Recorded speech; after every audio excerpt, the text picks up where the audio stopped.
right. Welcome, everyone. Hello, hello, hello. This is episode one of the Vinny Show, and I'm your host, Vinny from South Philly. And tonight we have a very special guest. But before we get there, please make sure you like, subscribe, hit the bell, all that crazy stuff. Let's jump into it. Tonight's guest is the very, very cool and awesome Michele Traina of Diaries. Welcome aboard, and welcome as our first guest, Michele. Thanks, Vinny. I'm honored that I'm your first. Actually, this is awesome. Very honored that I'm your first guest. Thank you for having me.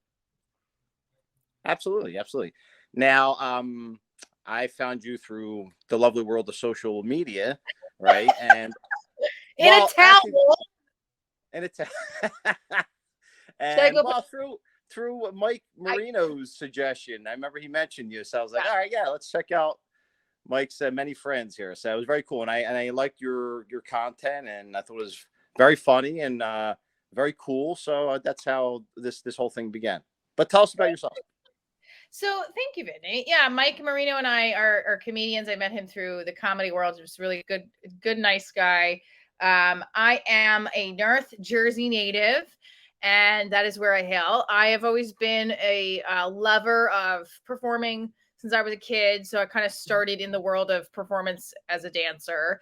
And then I, studied theater in college. I graduated, was touring with musical theater, and then I did improv for years. And I got married, and I did kind of a pause on the acting full time, and I went into teaching theater.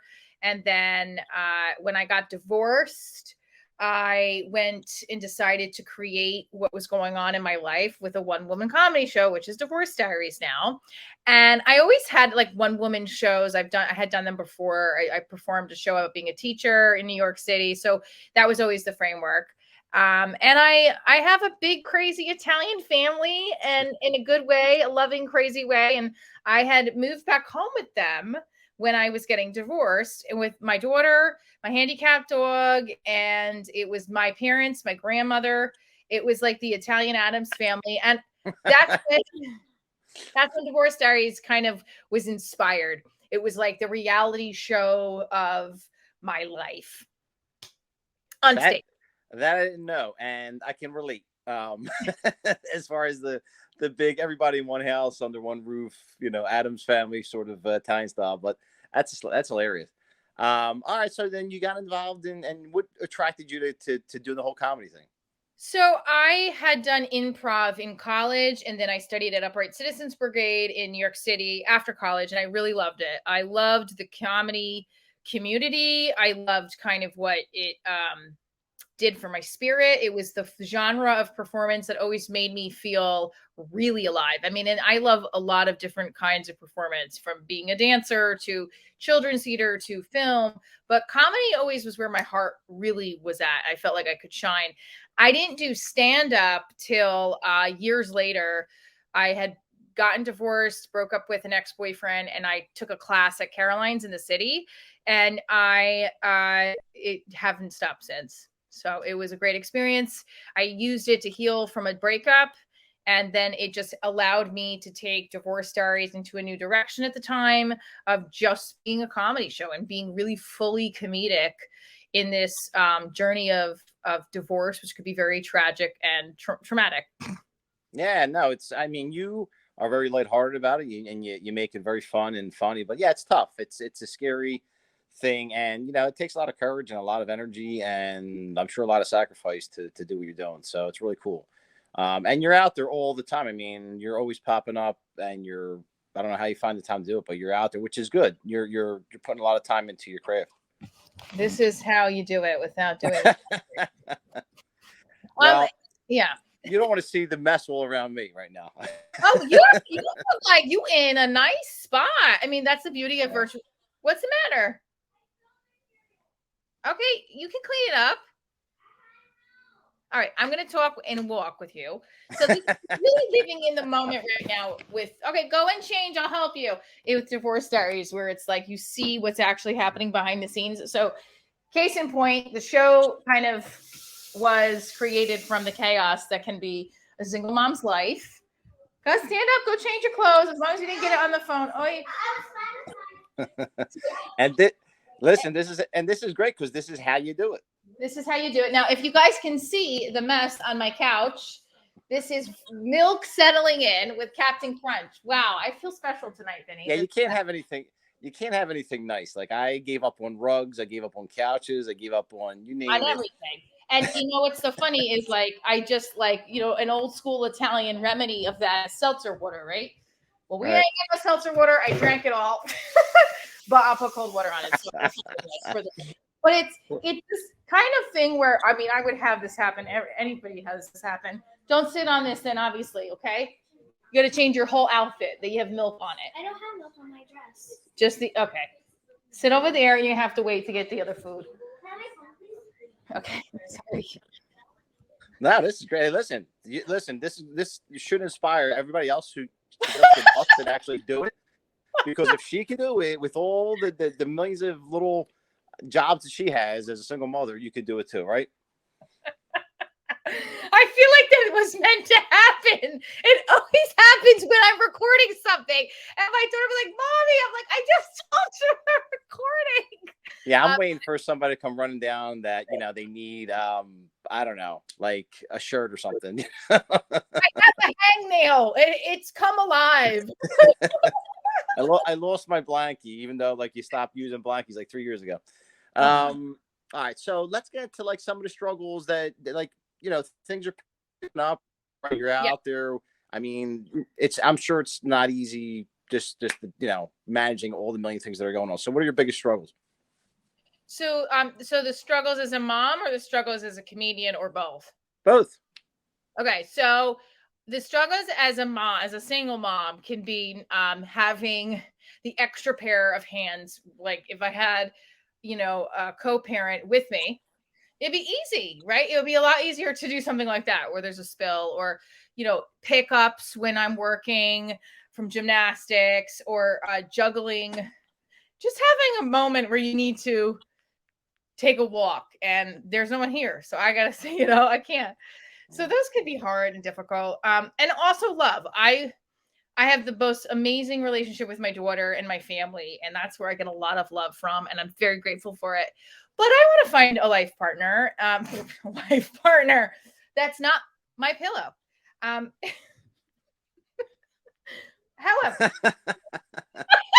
However, I want like what is that? What is that movie? Moonlight.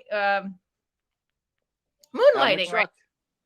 No, Moonstruck. What the Moonlighting is the series. Yes.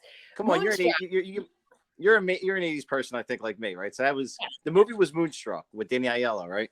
Yes. And Cher. And Cher. And so snap out of it. I want that Moonstruck, that love at first sight kind of feeling with somebody. So that there's always been a struggle with that.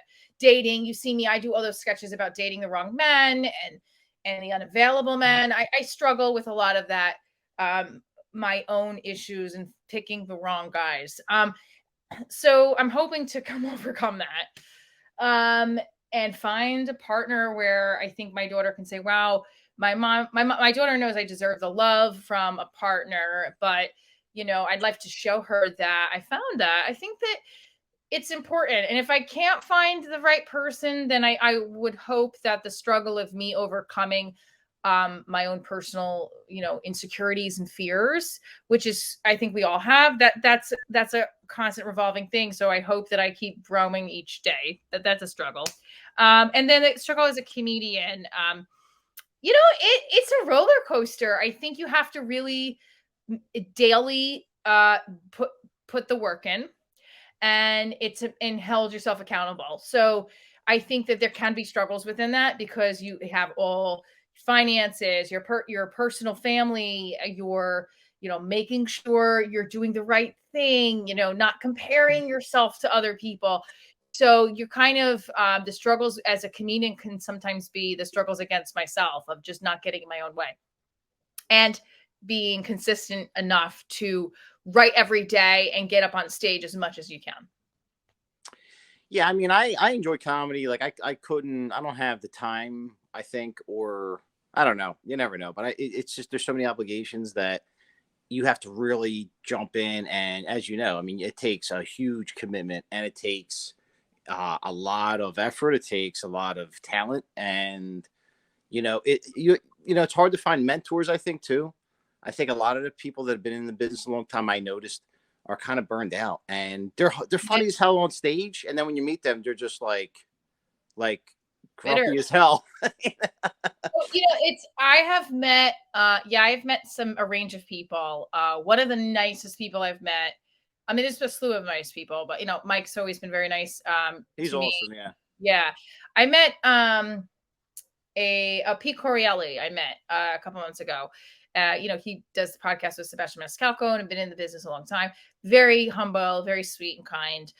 And then I've met other comics who are very bitter and they are very negative. But I've also met actors that way too, people in the entertainment industry and people not in the entertainment industry. I think if you're an entrepreneur, especially as an entertainer, we are entrepreneurs because we own, this is our business, right? Our own self. And any business, an entrepreneur, you have to really put in more. The workload is almost, I think it's double what you would have at a quote unquote 9 to 5, right? Because you have to do kind of everything and you have to oversee everything. I do think I'm a big proponent of, if you really want something, you'll find a way to make it work. And even if you think it's impossible, find a way for yourself to be able to get to that like pave yourself a path to get there, because you can. It's not doable if you're trying.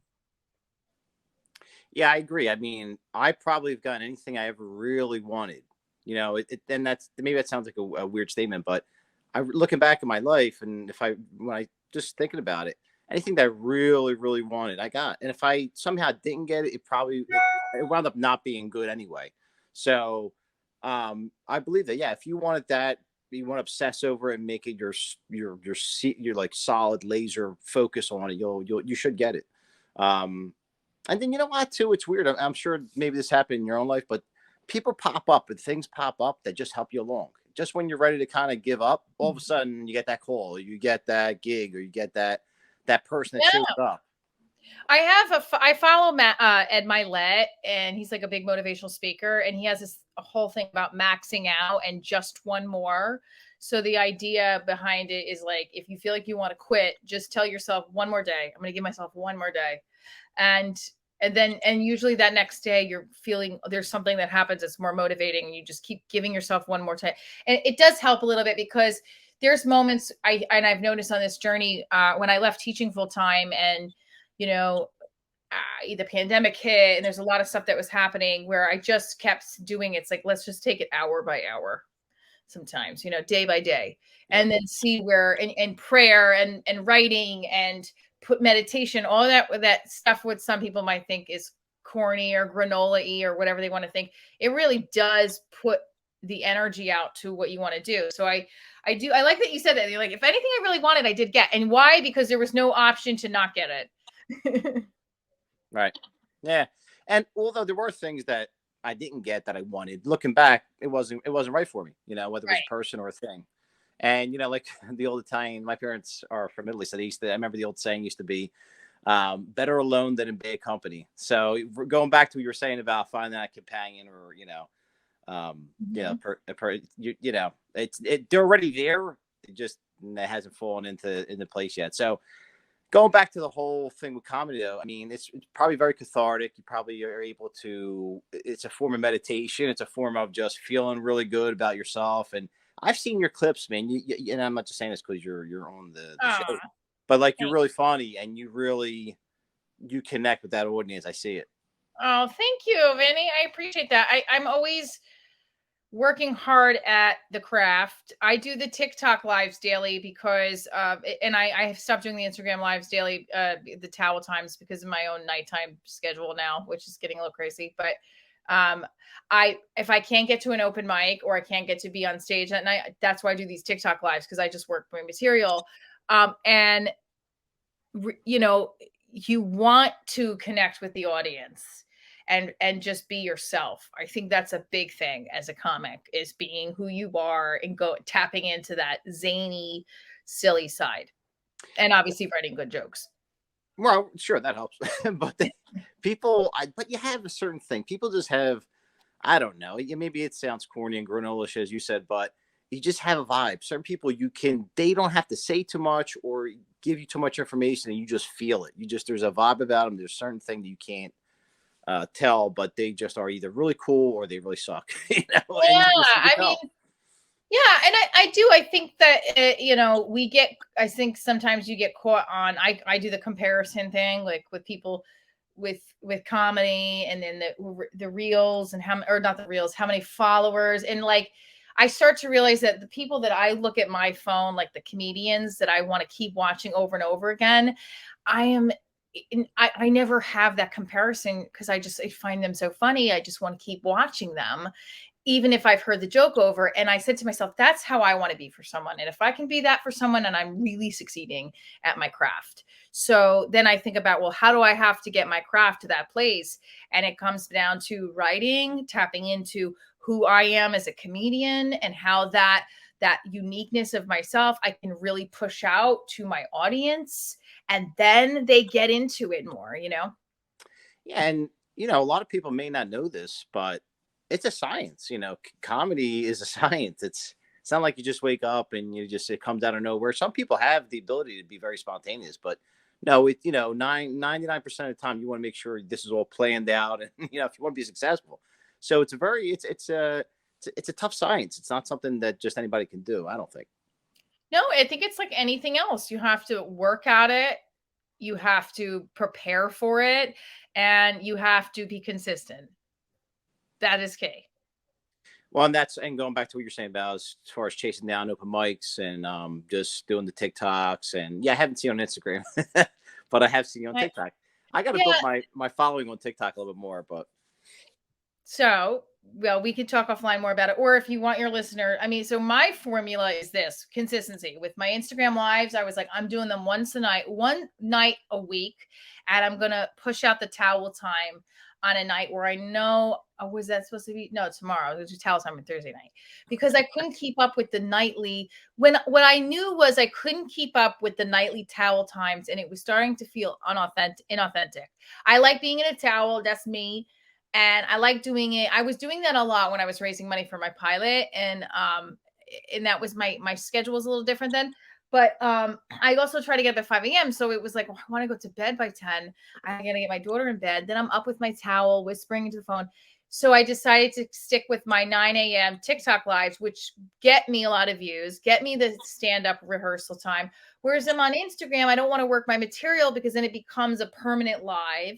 I guess I could delete it, but I think the consistency, trial and error sometimes, and then just going with what you really enjoy doing. Sometimes you just got to take moment to moment of saying, you know what, screw it, I'm gonna go off the rail a little bit and give a little something new, and then maybe you try that and it works. yeah, listen, I agree. I do I do my little, those out there that know me, I do my little silly skits.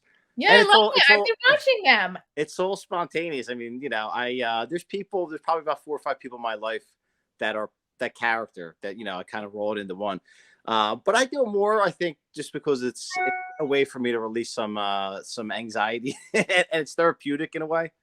So No, that's why we all do. I mean, that's exactly it. Like I do my mom on stage, and it's exactly sometimes what you need to do. But I love her so much, and it's not an insult. It's just like when you hear the audience laughing at the ridiculousness of what my mom does to build up her anxiety level, I then turn to her and go, "Do you see how crazy this sounds?" The parent thing works, apparently. Look at Sebastian out there. So Yeah, he's turned it into a feature film with Robert De Niro. I don't like to make this about me, but I remember a quick story. I remember being in LA in 2008, and I hooked up, with some people that were from Philly. There was actually a little tribe of people out there. It was pretty cool. And one of them was Eleanor Kerrigan. She had me go over and hang out at the Comedy Store, and I hung out with Dice, and I hung out with Don Marrera, who was literally from grew up away from me. So it was really cool. And I got to do a little stand that we did, like it was open mic night or whatever. But back then, 2008, it was still kind of, you know, a little bit grungy. I mean, now from what I hear, it's really nice in there. But they had Sebastian was in there, and I'm like, I don't know. I just like, you know, I seen the humor or the Italian thing. Frankly, I apologize if I offended anybody, but I wasn't really into him back then. No, You know, that's but okay. I you mean, know, I think that shows that every comedian has the human trait of not having a good set, or maybe right. they're not for everybody. Um, I did connect with him right away when I first started tapping in. I mean, I've tapped into him for years with the older sets that he used to do that were about family, and you know, he's a great example of kind of what I want to do with my career, where it's like I keep getting, I'm sorry, you keep hearing my email fucking bell go, my email bell go off. So it's not everybody is not going to be every single person's fan. Like, I am a fan of a lot of female comics, but like some of them are not known. And like I always have to reference like Amy Schumer, which was great, but it's like I don't know if I connect with her stuff as much anymore, especially with the material I bring. Like Jessica Kirsten is one of my favorite female comedians, and like I connect with her just because I can't stop watching her over and over again, you know, and what she does. So everyone's got different tastes and different styles, and who you connect with is really okay. That's what it is. Yeah. You know? No, I think his comedy definitely like kind of evolved, and he's great. I think I know no knock on Sebastian. I think he's come a long way. Hey, listen, the guy earned it, man. He worked his butt off for But many years. you've So seen him evolve. That's what yeah, happens. And yeah, and it's like this, yep. you know? But look, he did. He had the courage. He took. He had, you know, the sacrifices were made, and I give comedians a lot of credit because it's a thankless job. These you don't get paid, or if you do get paid, it's not nearly enough to cover your gas money, and it's hard. You know, it's hard to really break through. So it's a hell of a grind. So if this is a special, this is how I look at it too with comedy is you can make a living with comedy, with making your own mugs, or whatever you want to do. It's about how you find a way to do it. Right. So on the road, a lot of the comics work on the road because they usually pay. Depending on the city, some of those spots in New York City, they don't pay. $10, $15 for a spot. But then other things do. So you come to a point where once you're gaining the experience, then it's a matter of, all right, so I want to make money doing this. Am I going to produce my own show? Am I going to try to get those featured headlining spots so I make this amount of money?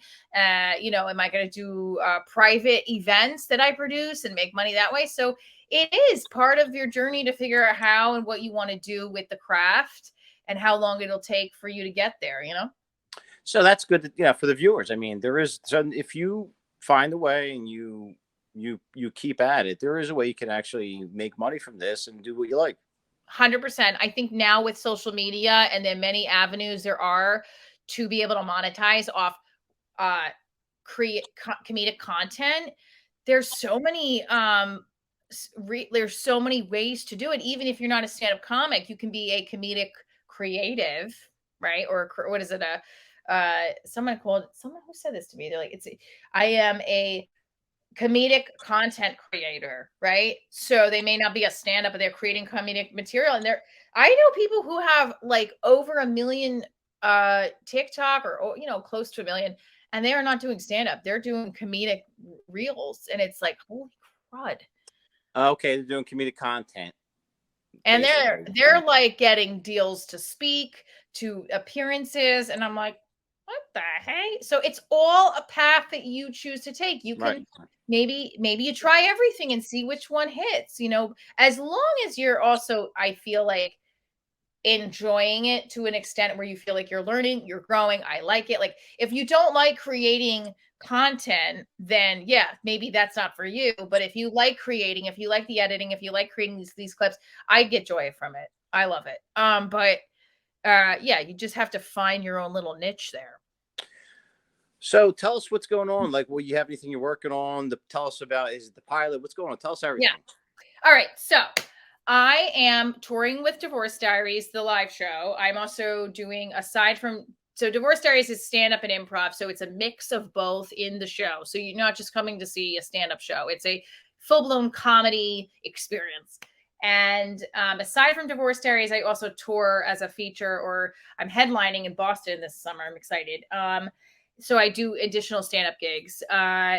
But Divorce Diaries is touring. It's in Richmond in August. It's going to be in New York City in June 4th, next Sunday at Broadway Comedy Club. And then the series, the Divorce Diaries TV series, I decided to film the pilot 2 years ago, almost 2 years ago, to get the concept out there. And it's still circulating film festivals. I'm still waiting on a couple to see if we've gotten in. We've gotten in over a dozen film festival. We've won over a dozen awards. Oh. And I think I've been in about 15 film festivals, both online and in person. We're at a point where from the proof of concept, the pilot, I signed the producer who has now been working with me to get an investor for filming season 1. That has been a little bit of a roadblock. So, it's been a challenge to find the right investor. And, we don't have a network deal yet, but we have an Amazon Prime special that we did together. So we're hoping that the special will help us platform to find the investor. So if you know anybody who is interested in investing in Divorce Diaries, send them my way, baby. I will definitely keep an eye out, and hopefully maybe a viewer who's watching this will, go in their pockets and and say, what, this girl deserves it. And you know what? I think it's important to watch the Amazon Prime special. And also I'm going to do another screening of the pilot for anyone that wants to see it. Nice. So I am going to do that. That is, I'm also in the works of deciding what to do with the proof of concept once it's run the festival circuit. Because with the team I have right now, we have 6 episodes written, and it would be a reshoot of the pilot with the new team and a whole thing. It's just a matter of finding the money for it, which a lot of filmmakers probably know that issue. And where do I go from there? So, come to the live show, watch the Amazon Prime special. That would be super helpful. And I would love for you to check it out. I think with your tenacity and the way that you are, you're going to get it done. I really see that. So, and of course, anything we could do, and we'll make sure you give me all your links and all the information. We'll put that in the description. This way, people, please make sure we support Michele. She's a wonderful person and comedian. So let's make you're sure a wonderful we do that. person. Thank you. Thank you. You know what? I didn't have to pay her to say that. It usually costs me money. I have to come do the show in Philly because I have a whole bit about Philly in my show that you don't even know about. That can't wait. So we have to book Divorce Diaries in Philly, inside Philly. Yeah, no, there's a few venues actually, and then we'll have you on the podcast. That'd be nice with myself and Luciano. We have, for those that don't know, I want to ask you also to please subscribe to that. It's the Vinny and Lucio show. We filmed 5 episodes. 2 are out. The third one's almost done. We had our first guest was she's on Instagram as Manja with Michele. And then the second one was Damon Feldman, the CEO of Celebrity Boxing. Really cool guy, man. Local guy and great. Really cool. So, and we have a few more that are exciting, but we won't let that out of the bag. But getting back to you, because that's what the show is about. All right. Anything else we could plug? Anything else you want to talk about as far as? No, just come to see the live show and check out the Amazon Prime special, divorcediaryshow.com. And I can't wait to see what else we get to connect on in Philly. Yeah. Philly, guess what? I have to admit, it's becoming, I see a resurgence in Philly. There's, for the Italian festival this past Sunday, there was a lot of New Yorkers there. A lot of big influencers were hanging out in Philly. I'm like, oh, cool. So, and I think there's a market there that it's just not tapped. There's a few people doing things. Don't get me wrong. As far as comedy is concerned, there are some people doing stuff, but there's a market here that I still think is vastly untapped. Well, I mean, listen, it's not as overwhelming as New York. So when people go to other cities, the beauty of the other cities is that New York's a heavily intense, overstimulated city. But of course, I grew up here, so this is home. So. But if I step out of New York and all the other cities I've been to, it's a little less intense too. When you go into Philly, it's nice. You can breathe, relax. Same thing with Chicago. But a rat won't offer you a slice of pizza. So you won't get that in Philly. Exactly. They'll offer you a cheesesteak. When you come, we'll have to do the whole little cheesesteak tour. You know, I am 100% down to do a day where I don't have. Maybe when my daughter is visiting with her family in Indiana, I'll do like a trip to Philly, and I'll just we'll do something fun. We had fun when Mike was here, Mike Marino. We did a couple reels. It was a lot of fun. Yes, we kind of got a system now for guests, you know. So, all right. Well, look, Michele, you've been like the best ever, and guess what? The first ever. So I don't know if that's a coincidence. Sounds like when I lost my virginity. Oh no! Very good. Did not mean it like that. Hopefully, this was more satisfying. But anyway, so everyone, please, again, we're going to have the links to how to find Michele and her upcoming shows, and that'll be down below. Also, don't forget to please subscribe, like, all the bells and whistle, ding, ding, whatever the hell you do. And also with the Vinny and Lucio show, also put a link if you could subscribe to that. And I am out of time, out of breath, and I can't wait to see your next reel. So, Michele, thank you so much for being on the Vinny show, as we call it. And again, all the best in your career. I know you're going to the top, and I can't wait to watch you get there. Thanks, Vinny. All right. Thank you again, and stay tuned for the next episode. Ciao.